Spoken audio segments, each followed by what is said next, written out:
Welcome back to the Unofficial Pregame Show. I'm Hannah, that's Leanna, and we are here with a hot and spicy playoff game tonight here at Steed Arena against Great Falls.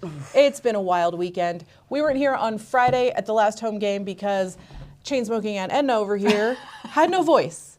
So I was sick. She was sick. Yeah. And it was bad. And you guys would have thanked me for not showing up. My voice was atrocious. And I'm not nearly as fun to look at when I'm all by myself. So, also, I don't know how to host a show by myself. Well, I don't you're think I doing could. great. You're doing great. But we're here now. It is Monday. Oh, my God. Tomorrow is St. Patrick's Day. Today is Monday. Yes. Totally irrelevant, but it just was a fact that popped in my head. And it's just weird to have hockey on Monday. But I'm here for it. But we're here. Mm-hmm. So we're going to talk playoffs, everything that happened over the weekend, get you guys caught up. If you haven't been tracking it, you're going to get all that information right here. I compiled it together in a data set. I like to aggregate things and make it nice and pretty to read. So the important thing to know is that the Frontier Division, this is the only game left to decide who made it past this first round of playoffs here. This is it. So this is it for this round. Once this game is over, then we'll know everybody will be clinched for the next round of playoffs. So we're going to go by division. So we'll start with Central. Honestly, nothing surprising really in Central. West Bend Power beat out the St. Louis Junior Blues. I guess the only notable thing there is that it was a double shutout against the St. Louis Junior Blues. I guess maybe that's not super notable, but interesting for playoffs. And then the Grizzlies shut out the Cyclones. So next weekend, next round of playoffs is going to be West Bend Power versus the Grizzlies. Which I'm not Central. shocked. Are you shocked? I'm not. I think West Bend, the Grizzlies, the Lumberjacks. I mean, I even brought this up earlier because I'm like, do they ever have a bad year? It seems like most of the teams, especially if they have a lot of age outs or whatever happens, these teams don't seem to ever have those years. No. It's just like, oh. They're always solid. They're winners. solid. And I'm like, They're the regulars to the Fraser Cup. But see that, they need to have a bad year. I know. I agree. Join the club and have a bad year. In the East Division, the New Hampshire Junior Mountain Kings, which is the longest name ever. Because it's like, here we're like, let's go Bighorns, right? Let's go New Hampshire Junior Mountain Kings, let's go. They probably just say Kings. They have to have, I would say they have to have a nickname. I mean, even if we say Helena Bighorns, that's still not that long. Concise and quick and rolls nice, like New Hampshire Junior Mountain King. Too many syllables. Kings. Too much. So they beat out the Buzz. Not shocked. Blowout both games, 8-4 and 6-1, which was a pretty wicked win both times. And then the Sharks beat out the New Jersey Titans, and they did go 3 rounds. Yeah. Because they won one, lost one, and then broke the tie. See, I like those because those are evenly balanced teams that can go 3 full rounds instead of just getting smashed Yeah, we'll get into that. Yeah, we're going to get into that. And then here in the Frontier, we lost to the Bighorns Friday. We canceled, lost to the Bighorns. We lost to the Great Falls Americans on Friday. Then our game was canceled on Saturday because of the whiteout conditions and the pass was closed. I hope everybody is safe. Yeah. There was a big, huge pileup both ways. Semis over. It was really, really bad. So thoughts and prayers out to anybody who was involved in any of that or if you know somebody that was. So our game Saturday was canceled. Sunday, we did drive up to Great Falls. We did it. We did. And we won, which was amazing. It was we won in overtime even. It was an excellent game. Which was awesome game to watch. It was insane. I was just saying that it's weird for us to go to a different rink. Yeah. And cheer on our people because you're in the minority and you can't just say anything and everything you want without getting evil glares That was a lesson that happened to me learned. because we were standing on the end by Ryder and he let a goal in and I heckled him a little bit and I just felt like all these Americans' heads turn and look at me and I'm like, get good, Ryder. I was like, you're gonna get us beat up. Stop. I was on a roll. She was, and I was like, I gotta go. And no surprise, the Hawks kicked out the Sabres. Oh, barely though. But surprisingly, barely, yes, they went 3-2 on Friday night? Or, yeah. No, whatever Saturday night, whatever. It Their don't first game, they went 3-2. Second game, they went 4-3 in overtime, which is crazy. Honestly, we've been saying that for quite a while now, is that the Sabres are a highly technically skilled team. And I think that, like, if you need evidence of that, there it is. Like, the number 4 in the Frontier Division barely lost to the number 1. Yeah. And what They're a are they? good What, team. number 6 or 7 in the nation? Yeah. The Hawks are. So fantastic. I know. I was secretly hoping they'd win. I was hoping they'd win at least one of them. Yeah. I was hoping. But okay. Now we are going to rag on the Southeast a bit. Shocked. So you guys know that we think that the Southeast is a bit of a joke. Now, when we did our interview with Sean Podine over Christmas break, he gave us a very positive perspective, which I do appreciate coming from an NHL guy who played almost 700 games in the NHL. He was it 700 or 500? 699. 699. So almost 700 games in the NHL. He said that he sees it as growing pains, that the league is growing and there's going to be growing pains. I feel like they could have grown and made better decisions at the same time. Still. However, I just can't help but feeling bad for the guys in the teams that are just getting railed, like railed. So in the Southeast Division, the Drillers played the Rougarou. Friday night they won 13-0 in a playoff game and went 70-12 shots on goal, which is insane. And then Saturday night, it gets even worse. They won 15-0 and went 74-8 shots on goal.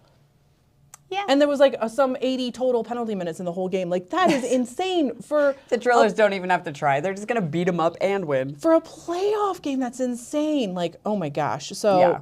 I mean, Whatever. do better. Come on. I mean, do- the league should needs do to do better, better. yeah. Like, I'm not blaming the Rougarou for this. They're like, I feel like they've just been thrown literally to the Hey, wolves. it's good practice. And those, seriously, It builds character. those goalies are getting yeah, that's true. legit practice. My goodness. Like, okay, yeah, they let 15 in, but they stopped 50 Yeah. some odd goal. Like, come on, that's actually good. So what was it? 13 divided by 70? No, other way around. 70 divided by 13. It's been a day. Why doesn't that work? How do I calculate the goalie average? Whatever. I was trying You're to fine. calculate the goalie average. You're good. 13 out of 70. He let 13 out of 70 in, which is still Good. honestly good. Yeah. So then the Texas Roadrunners beat the Carolina Rage in a shutout 4-1 and then 2-1. They only won 2-1 against the Carolina Rage. So good on you, Rage, for giving Yeah. them a run for their money. Well, the Rage is statistically a better team Yes. than the Rougarou. They are, but the Roadrunners are also a very good team. So, Yeah. like, I mean, there's that. So in the Southeast, it will be, to no one's surprise, the Drillers versus the Roadrunners. Yeah. Like, No. did we call it? We should have put money on that. I don't think anybody would have bet against us, though. That's true. In the South, the Brahmas kicked out the New Mexico Ice Wolves with 2 overtime games, and they were like super close. So they won, or the Brahmas lost 2-1 the first game, then they won 3-2, and again 3-2 both in overtime, which is a pretty insane. I mean, that must have been fun to watch. Yeah. And then the Ice Bats beat out the Rhinos, and they did have a 5-0 shutout for their tiebreaker. that which- wasn't much of anything. Yeah. And No. then finally, last one in the West. The Blizzard just kicked out the Minnesota Moose today. That Their makes me kinda third sad. was wrapping up as we were prepping for the show today. So the Blizzard are officially in, the Moose are officially out, and it does make me a little bit sad too. Because the Moose just, I don't know. They have something when it comes to the Lumberjacks. They have this magic where they can beat them. Yeah. Yeah, I know. It would have been nice. Yeah. So then the Lumberjacks kicked out the Mason City Toros. Yeah. They won both of their games. So there was not a third. I know, right? Not shocked at all. Yeah. So that's kind of where we stand now. So Central will be West Bend Power and the Grizzlies. East will be the New Hampshire Junior Mountain Kings And the Sharks. versus the Sharks. We are still deciding in the Frontier, but the Hawks will be the other side of it. Southeast will be the Drillers and the Roadrunners. South will be the Texas Brahmas and the Austin Ice Bats. West will be the Blizzard versus the Lumberjacks. I'm not shocked on any of these. So Yeah, nothing is super surprising. I mean, I guess the real nail biter is what's going to happen here tonight. So, but we do have home ice advantage. We have home ice advantage. So the last 2 games that we've played against Great Falls, AJ Prioli has gotten 5 points. I was and calling 4 him of Pasta those, Man because Prioli sounds like a pasta. It actually does. So he has 5 points. Cooper Klaus has 4 points, and Ethan Miller has 3 points. Caden Ryder has 8.91 just for these last 2 playoff games. And he was what previously of 9.4, almost a 9.4? Yeah. So, yeah, I got more on that later. Yeah. As far as us, Feinstein has 4 points, Kearney 3 points, and Braden Davis 2 points, and Blake, Blake is down to a .86. Yeah. So we should mention last weekend, Appleman is no longer on the team. So we do have Blake for all of our playoffs, and when we go to the Fraser Cup, we're going to have Blake in the net with Neeser as our backup. So that's going to be our goalie lineup for this end of season bit. So you will not see Appleman on any of this. He's officially no longer on the team. But let's talk about Blake really quick because Friday night was his first game as primary goalie. It was also the first playoff game. I mean, that was a lot of pressure, and we did lose, but only 4-5. Yeah. So, I mean, that's pretty good. But it felt like he was kind of finding his footing. And then with the Saturday game being canceled and doing it on Sunday, yesterday on the Great Falls ice, he did noticeably better. He was more composed. His ratio was way better. So like Friday night, he let in one out of every 5. And then yesterday he let in 1 out of every 11, which is fantastic. Better. I mean, that's great. And it felt like what, because we haven't seen him a whole lot. I mean, the last game I remember really watching him was against the Quake, and we won 10-5. So he let 5 in against the Quake. And I remember like watching him be like, this kid needs, development. He's developing, right? But then I saw him last night, and I'm like, this kid, like somebody lit a fire under his ass. Mm-hmm. Well, and he's doing great under the pressure. I'm very pleasantly And that's surprised. The thing, is I was expecting him to crack under pressure. Yeah. And then Friday I was like, he's cracking under pressure. Yeah. And then yesterday I was like, he actually is excelling. Like the more pressure was put on him, especially overtime. Yeah. He killed it. Yeah. And it was unexpected, but so much relief. Honestly, it felt like Ryder was cracking more than him, and Ryder has so much more experience in the league. This is his, 25th season? Because he's at least 45. He's going to be 45 this year. Mm-hmm. He's been around forever. And like, we scored, four of our goals, three of our goals yesterday were, I'm going to use my hockey lingo knowledge, in Grandma's pantry. And it was right over his blocker elbow. Like, that's the spot, you guys. Right over his blocker elbow. Yeah, every time. Every time. Because if you shoot him anywhere else, the guy doesn't even move. Huge. You can't screen a 6'5" goalie. Yeah, and he's like literally doesn't even move. He's like, yeah, and catches the puck, or like just drops in and blocks it. Like, there is no 5-hole when he's fully blocked up. Yeah, but over the elbow, the top shelf right here. Yeah, he was lost. We saw it because we were right there. So that's the weak spot. I know the team is not watching us right now because they're prepping for the game, but that's the weak spot. Okay, I found it.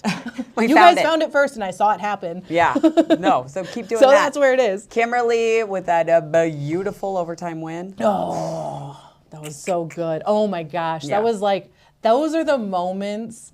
Like I was never much of a sports watcher until I started watching NA3 hockey, and I always wondered, like, why do people spend so much money going to these sports games just to whatever? What do you, like, you're going to spend more money on hot dogs, like buy your $8 hot dogs and your $12 beers. Like, I could get those for pennies on the dollar at Winco and eat it at my own house. Like, why do you do this? But it was that moment that makes people believers. Oh yeah, no, for sure. Those are the moments that we go to game after game after game after game to see and experience. It was awesome. Yeah, it was awesome. So we don't have the Great Falls. We got the Great I Falls roster. Thanks, I am Brad. a liar.